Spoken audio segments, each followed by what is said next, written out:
नमस्कार, मैं आरवी सिंह यादव और आप देख रहे हैं मेरा YouTube channel RV Singh Yadav editor. आमतौर पर हम बहुत सारी बातें करते रहते हैं, तमाम वीडियो बनाते हैं, आपके सामने पेश करते हैं, चाहे वो कोई भी मसला हो उस पर बात करते हैं। लेकिन आज हमारे सामने देश में जो हालात, पॉलिटिकली हालात हो गए हैं, उस पर मैं ब्रज क्रांति दल की राष्ट्रीय अध्यक्ष सुरेखा यादव से मैं आज बात करूंगा। उनकी भी इच्छा है कि देश की जो हालात हैं 2024 के चुनाव के बाद और जो भारतीय जनता पार्टी जिस तरह की बयानबाजी कर रही है, उसके नेता सामने आ रहे हैं, उनको लेकर के उनके मन में कुछ भावना है, वो प्रकट करना चाहती हैं। और ख़ास तौर पर वो क्या कहेंगी ये तो वही बताएंगी, लेकिन मैं कुछ सवाल बीच बीच में उनसे मैं भी बोलूँगा। तो मैं अब चलता हूं सुरेखा यादव जी के पास, जो आपसे बात करेंगी और हम फिर आगे भी और बात करेंगे। सुरेखा जी नमस्कार। नमस्कार।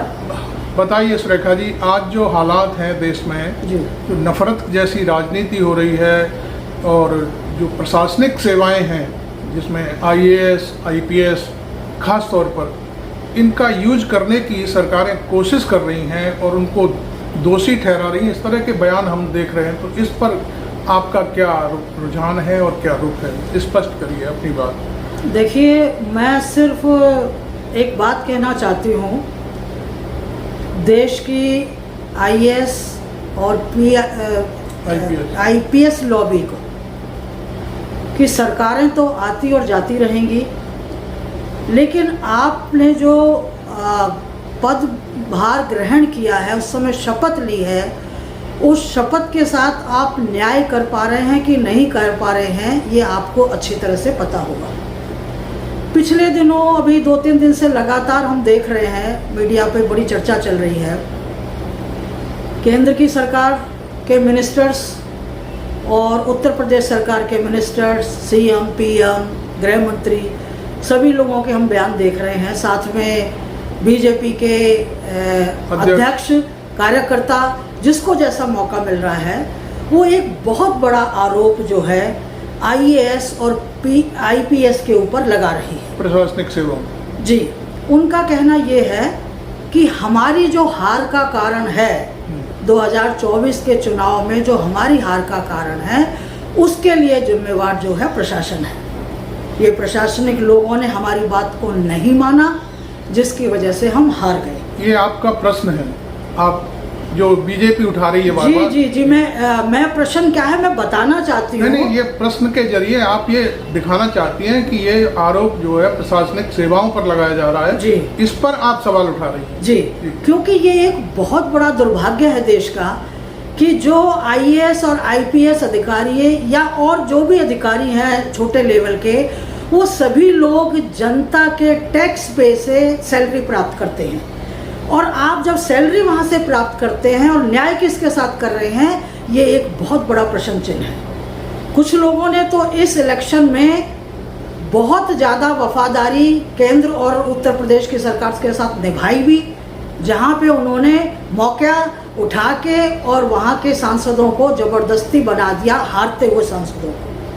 तो ये भी हम लोगों ने देखा, बराबर हम इस चीज़ को कर रहे हैं। लेकिन अब तो आप ये सोचिए कि जो वफादारी दिखा रहे थे, उनके साथ भी इस समय सरकारें क्या कर रही हैं, केंद्र सरकार और उत्तर प्रदेश सरकार, इसके मिनिस्टर, इसके चीफ मिनिस्टर, इसके प्राइम मिनिस्टर, इसके पार्टी अध्यक्ष, ये सभी लोग इतनी बुरी तरह से आरोप लगा रहे हैं कि इन्होंने हमारी बात को नहीं माना। तो मेरा तो एक निवेदन इन अधिकारियों से सिर्फ यही है, चाहे आप जो है सचिवालय में बैठे हैं, चाहे जिले में बैठे हैं, कमिश्नर हैं, DM हैं और छोटे पोस्ट पे हैं, आपकी एक जिम्मेवारी होती है। आपको देश में एक निष्पक्ष चुनाव कराना होता है और उसमें आपको कराना भी चाहिए, लेकिन कहीं ना कहीं आप भ्रमित होकर कहीं गलतियां करते भी हैं। लेकिन जब उनके फेवर में कराया भी तो आपको क्या मिला, आप ये देख लीजिए, आपको तो सिवाय बदनामी के कुछ नहीं मिला। मैं जनता के सामने ये सारी बातें इसलिए भी लाना चाहती हूँ कि हमारे देश की भोली भाली जनता है, वो समझ नहीं पाती है, और जब आपके कार्यालय में घुसती है तो बड़े अदब से नमस्कार सलाम करती है, झुक के ये समझती है कि आप ही माई बाप हैं। लेकिन आप माई बाप हैं तो फिर आप क्यों धोखा दे रहे हैं देश की जनता को? ये जवाबदेही आपकी बनती है मैं अपने इस वीडियो के माध्यम से आपको बताना चाहती हूँ कि आपको तत्काल अपनी मीटिंगें बुला के जवाबदेही प्रेस में डिक्लेयर करनी चाहिए कि आप किसकी तरफ हैं, आप जनता की तरफ हैं या इन देश की सरकारों की तरफ है। क्योंकि सरकार तो देखिए आज इनकी है, कल दूसरी आएगी। मैं कहीं भी नहीं चाहती हूँ कि आप किसी भी सरकार के साथ इस तरह का समझौता करें, क्योंकि आप न्यायप्रिय तभी बन पाएंगे, देश की जनता के साथ न्याय तभी कर पाएंगे जो आप शपथ ग्रहण करके आते हैं उसको फॉलो करेंगे। आपकी अपील जो आईएएस एसोसिएशन है और आईपीएस एसोसिएशन है उसके जो पदाधिकारी हैं, चूँकि वो जिम्मेदार होते हैं सारे जितने भी आईएएस और आईपीएस होते हैं, तो उनके प्रति आप ये कह रही हैं कि वो इस मुद्दे पर, चूँकि बीजेपी के प्रदेश अध्यक्ष ने प्रधानमंत्री को बाकायदे एक चिट्ठी सौंप करके बाकायदे ऑन रिकॉर्ड कहा है कि हमें प्रशासनिक अधिकारियों ने हरवाया है। तो उन्होंने हमारा साथ नहीं दिया। वो कौन सा साथ चाहते थे? वो क्लियर करें ना अपनी बात को। वो ये चाहते थे कि आप धोखा देके और लोगों जनता को धोखा देके या जो जीत रहे हैं उनको हरा कर इनके लोगों को हराएं, जिताएं। आप यही तो आप उम्मीद करते थे ना उससे। और ऐसा नहीं है, मैं आपको पहले भी बता रही थी कि इन्होंने किया भी है कुछ जगह और वो बाकायदा कोर्ट में जा रहे हैं। अब देखिए मैं आपको ये बताऊं कि जो इनकी नीतियां हैं, ये तो आपने आईएएस और आईपीएस लॉबी की बात करी और इनसे हम अपील भी कर रहे हैं कि अपनी मीटिंग बुला के इसको डिक्लेयर करें कि आपकी विचारधारा क्या है और आप क्या चाहते हैं, देश की जनता को न्याय दिला पाएंगे कि नहीं दिला पाएंगे। दूसरी लॉबी हमारे देश की जो है, आप ये देखिए कि जजेस की है। कोर्ट्स में जो सिचुएशन इस समय चल रही है, जनता ऐसे मुंह ऊपर को करके खड़ी हुई है। Supreme court, high court, district court, तहसील कोर्ट, डीएम कोर्ट, सारे कोर्ट की तरफ ऐसे मुंह उठाए हुए देख रही है कि शायद उन्हें कभी न्याय मिलेगा क्या। क्योंकि ये देखने में आया है, पिछले दिनों भी 10 वर्षों से केंद्र सरकार इसी तरह का नाटक करती रही है। बड़े बड़े पदों पे बैठे जजेस को उन्होंने जो है गुमराह किया, उनको खरीदने का प्रयास किया या क्या किया, क्योंकि मेरे पास प्रूफ नहीं है तो मैं ये बात मैं कह नहीं सकती। खरीदे भी गए, राज्यसभा में भेज दिए गए, तो वो खरीदना ही होता है। तो उनसे मनमाने तरीके से जजमेंट करवाया गया। गवर्नर बना दिए गए, गवर्नर भी बनाए, उनसे मनमाने तरीके से जजमेंट कराया, जो देश की जनता सब कुछ देख रही है। लेकिन अभी भी 10 साल बीतने के बाद भी, इस 11वें साल में भी वही आलम है, जबकि ये बैसाखियों पे चल रही सरकार है।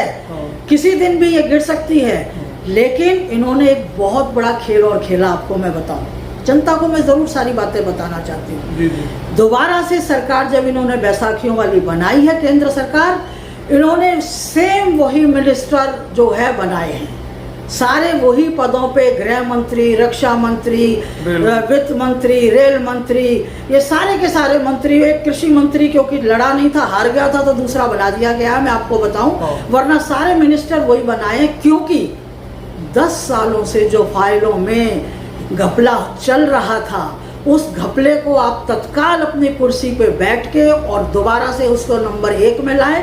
क्योंकि जब ये सरकार जाएगी तो ईडी सीबीआई इनके पीछे लगेगी, क्योंकि ये गलतियां तो बहुत कर रहे हैं, जो है बुरी तरह से देश को बेच के खाने का काम कर रहे हैं। तो जब इनसे सवाल पूछा जाएगा, उस समय सारा का सारा उलटफेर होगा। उलटफेर होगा तो जो आज ये जिन नेताओं को जेल भेज रहे हैं, कल हो सकता है वो उन पदों पे बैठे और इनको जेल भेजने की तैयारी करें।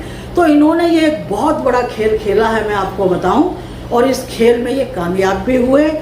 बिना जो है सदन स्टार्ट हुए, बिना शपथ लिए, ऑफिसेज खोल खोल के मिनिस्टर बैठ गए और अपने पिछले सारे काले कारनामों को ढकने का प्रयास ये लोग करने लगे हैं। देखिए, एक समय होता था, पुराने समय से, जब से देश आज़ाद हुआ है, जवाहरलाल नेहरू के टाइम में, इंदिरा गांधी के टाइम में, लाल बहादुर शास्त्री के टाइम में और सब टाइम में, अगर कोई एक छोटी सी भी घटना हो जाती थी देश में, तो वो अपनी जिम्मेवारी समझ के उस पद से इस्तीफा दे देते थे। उन्होंने इस्तीफा दिया। रेल में लगातार दुर्घटनाएं इस समय चल रही हैं, इतनी बड़ी बड़ी दुर्घटनाएं चल रही हैं और लोग मर रहे हैं। इस्तीफा देना तो बहुत बड़ी बात है रेल मंत्री का, एक बयान तक देने को तैयार नहीं है कि किसी के घर का चिराग बुझा है तो उसके प्रति हम बयान दे दें। दूसरी बात मैं एक और कहना चाहूँगी इस देश के रक्षा मंत्री के बारे में भी कि आप देखिए, आपने धारा 370 तो हटा दी और आपने ये कोशिश करी कि हम जो है देश में अमन चैन, कश्मीर, जम्मू कश्मीर में अमन चैन लाना चाहते हैं। अमन चैन लाने के बजाय आपने उन्हें और आग में झोंक दिया है और जम्मू कश्मीर के गवर्नर की जो है वो बढ़ा दी गई है और उसकी जिम्मेवारियां, पावर बढ़ा दी है कि आप मनमाने तरीके से आप करिए। देखिए, मैं पिछले दिनों कश्मीर गई, धारा 370 खत्म हो जाने के बाद में मैंने वहाँ जाके लोगों को भावनाओं को पूछा, कोशिश करी कि आप लोग सेटिस्फाइड हैं, तो वो इतने डरे और सहमे हुए थे जम्मू कश्मीर के लोग कि वो कोने में ले जाके धीरे से बात कहते थे, बोले आप हमारी बात को बाहर मत निकालिएगा। मैं उनका नाम भी नहीं बताना चाहती हूँ। और उन्होंने कहा कि हमारी खेती की ज़मीन को, जैसे धारा 370 खत्म हुई है तो जो ज़मीन हमारी 10 लाख रुपए बीघे की थी उसको 50,000 बीघे में बड़े बड़े जो करोड़पति जो है, अरबपति जो है, इन्होंने ले लिया है, जो इस देश को चलाने का प्रयास कर रहे हैं पूंजीपतियों ने। तो ये बात उन्होंने मुझे बताई। उन्होंने ये भी बताया कि हमारे बाग थे, हमारे सेब के बाग थे, हमारे जो है काजू के बाग थे, केसर के बाग थे, केसर की खेती होती थी। वो सारी चीज़ें इन लोगों ने औने पौने दाव में, कहाँ 10 लाख रुपए बीघे की ज़मीन को 50,000 रुपए बीघे में लिखवा ली और उनसे कहा कि आप इस नौकर बन के काम को करते रहिए, हम अभी आपको निकाल नहीं रहे हैं। अब बेचारे क्या करें, रोटी उनको भी खानी है, बच्चे उनको भी पालने हैं, लेकिन उनके साथ ऐसी घटनाक्रम हुआ। तो मैं आपको क्या क्या गिनवाऊँ, अब लेटेस्ट तो आप अब देख लीजिए, मान लीजिए ये जो है प्रकृति की मार है, जो इतनी बारिश हो रही है, इतनी जो है बाढ़ आ रही है, इतनी बुरी तरह से जो है लैंडस्लाइडिंग हो रही है और बहुत सारे बादल फट रहे हैं, लोगों के घर टूट रहे हैं, पूरे परिवार का सब कुछ बहता चला जा रहा है। वो इस हालात पे पहुंच गए हैं कि उन्हें नहीं मालूम है कि वो जी भी पाएंगे या मर जाएंगे। और कई तो कमज़ोर लोग आत्महत्या तक कर लेते हैं कि ऐसे जीवन से अच्छा है कि हम लोग मर जाएं। इन सारी चीज़ों के लिए ये केंद्र सरकार, उत्तर प्रदेश की सरकार, उत्तराखंड की सरकार, ये सभी सरकारें जिम्मेवार हैं, जो कि ना तो इन्होंने पहले से तैयारी करी। आपको पता है ग्लोबल वार्मिंग चल रही है, आपको पता है इस समय, इसके बाद और भी समय खराब आएगा। और यहाँ के बीजेपी के नेता या जेडीयू के नेता ये बयान देते हैं कि सभ्य समाज में ऐसी घटनाएं तो होती रहती हैं। वह हालांकि उन्होंने वीआईपी के फादर के लिए, जो मुकेश सहनी थे उनके फादर के लिए कहा, लेकिन ये और जगह भी यही बातें कह रहे हैं कि ये तो प्राकृतिक मार है, ये तो होती रहेगी। जब होती रहेगी तो आप लोग क्या कर रहे हैं? आप लोग क्यों बैठ के जनता के पैसे को नोच रहे हैं, खा रहे हैं, अपने परिवार के लिए जो है 7 पुश्तों के लिए इंतजाम कर रहे हैं? आपकी जिम्मेवारी बनती है कि नहीं बनती है?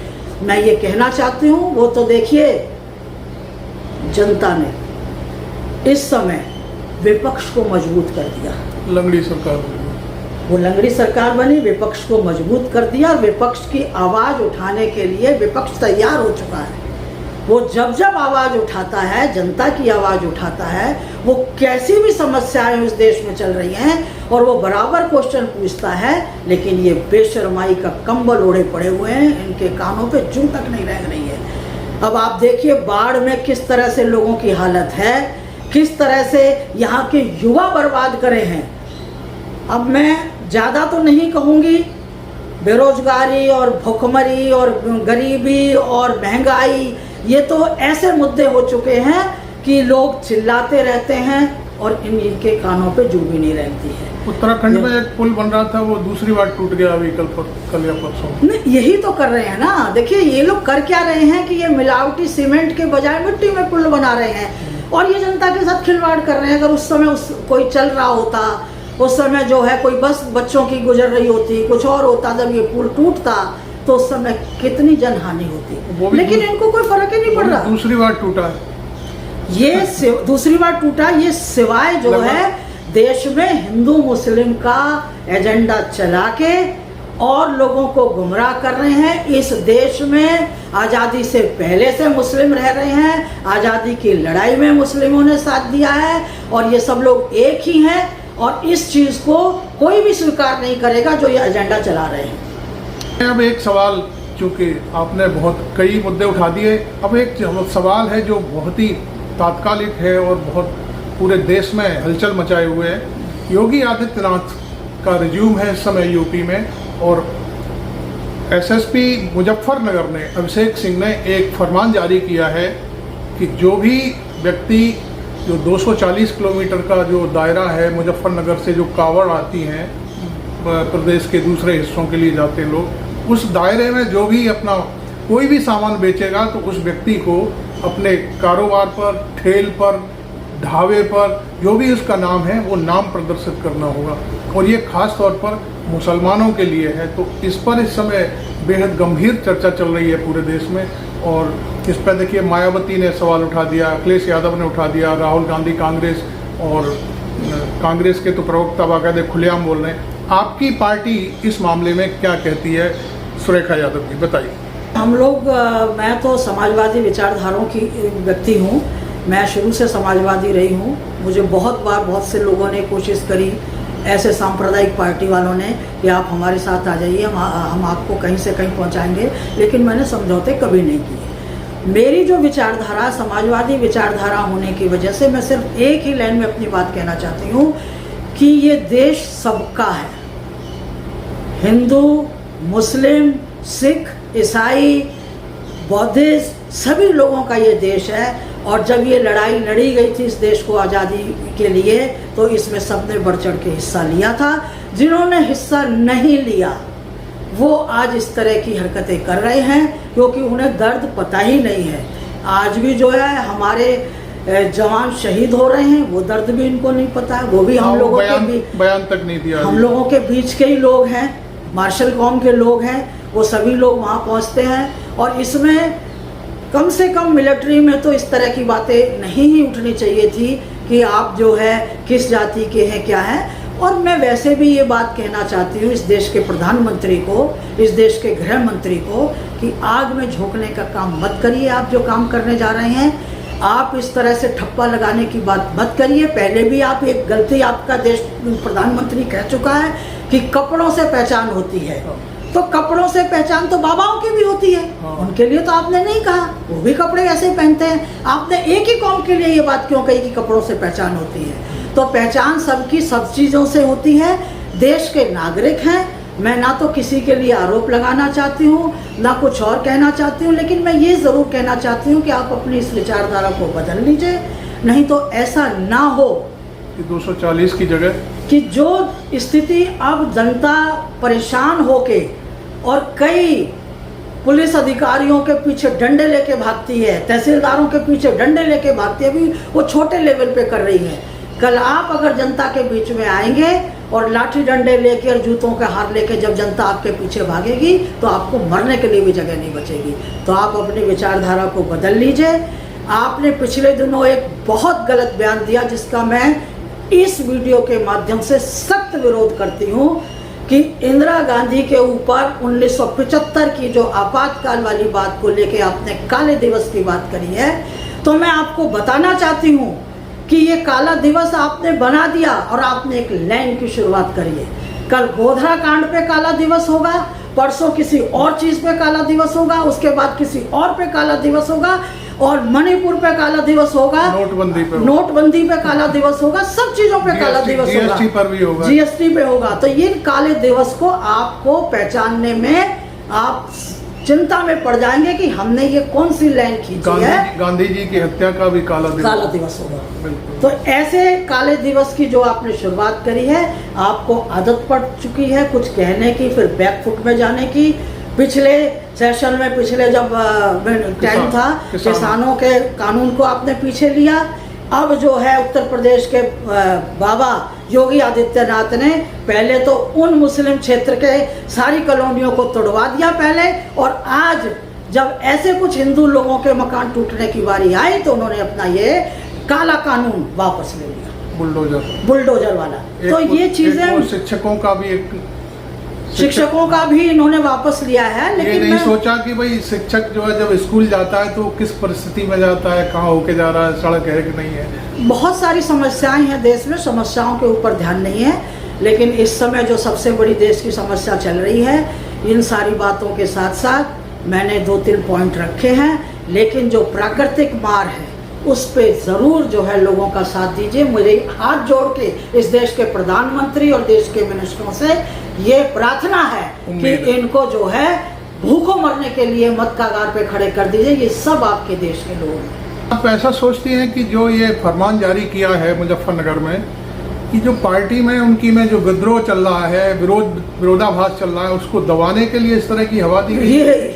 ये करते रहते हैं। जब भी इनके सामने ऐसी कोई बात आती है, इनको लगता है कि हम लोग हार रहे हैं, हम लोग ऐसा कुछ हो रहे हैं, तो ये एक नया शगुफा छोड़ देते हैं। पर जनता अब समझ चुकी है, जनता समझी है, तभी तो विपक्ष को मजबूत किया है जनता ने। और ये गलत फहमी में जी रहे हैं। मैंने बताया ना आपको कि एक बार ये काला दिवस नहीं करना है, एक के बाद अब 11 काले दिवस और इनके सामने आके खड़े होने वाले हैं, तो जिनकी जवाबदेही इनकी होगी। थैंक यू सुरेखा जी, आपने अपना वक्त निकाल करके हमें अपनी जो देश में इस समय हालात चल रहे हैं उसके ऊपर आपने अपनी बहुत गहरी टिप्पणी की और हमको बताया कि इससे कैसे निपटा जा सकता है। और मैं समझता हूँ प्रधानमंत्री और मुख्यमंत्री और बाकी जो मिनिस्टर्स हैं, जो भी पावरफुल हैं, उनसे आपने विनती भी की है बाकायदे हाथ जोड़ करके कि भाई इस तरह का के हालात मत पैदा करो। तो आप देख रहे थे मेरे साथ ब्रज क्रांति दल की राष्ट्रीय अध्यक्ष सुरेखा यादव, और उन्होंने बड़े बेबाकी से अपनी पार्टी की तरफ से जो कुछ भी वो कहना चाहती थी देश की जनता के प्रति, IAS IPS अधिकारियों के लिए, कि वो क्योंकि जनता के सेवक हैं और संविधान की शपथ लेकर के इस नौकरी में आते हैं, इसलिए उनको जो भी काम करना है संविधान के दायरे में रह करके करें और सत्य का जो भी सच्चा काम है उसको वो पूर्ण करें, किसी के बहकावे में नहीं आए। चूँकि नेतागिरी और नेता नगरी तो बार बार आती रहती है, जाती रहती है, ये सारी चीज़ें उन्होंने देश के सामने रखी हैं। और उन्होंने बहुत ही बेबाकी से मुजफ्फरनगर पर भी अपनी बात कही कि इस तरह की जो नफरती बयानबाजी है, नफरती काम है, इनसे आपको ऊपर उठ करके काम करना चाहिए। चूँकि आप सत्ता में हैं और सत्ता भी हमेशा आम जनता की होती है, क्योंकि आम जनता के जरिए वहाँ तक आप पहुँचते हैं। तो ये बहुत सारी जो चीज़ें थी उन्होंने एक एक करके उठाई। उन्होंने कश्मीर का भी मुद्दा उठाया, उन्होंने और भी बहुत सारी चीज़ें जो खास तौर पर जो जोर दिया, उन्होंने प्रशासनिक सेवा के जो अधिकारी हैं उनके बारे में जो कहा, खुल कर के कहा कि IAS एसोसिएशन और IPS एसोसिएशन के लोग इस मामले में सामने आए। चूँकि भारतीय जनता पार्टी के प्रदेश अध्यक्ष ने बाकायदे प्रधानमंत्री को लिखित में, ये पब्लिक डोमेन में है, कोई ऐसा मामला नहीं है कि वो अपनी तरफ से कह रही हैं कोई बात। उनका कहना है कि ये सारी चीज़ें प्रधानमंत्री को बताई गई हैं कि प्रशासनिक अधिकारियों के असहयोग की वजह से हम चुनाव हारे हैं।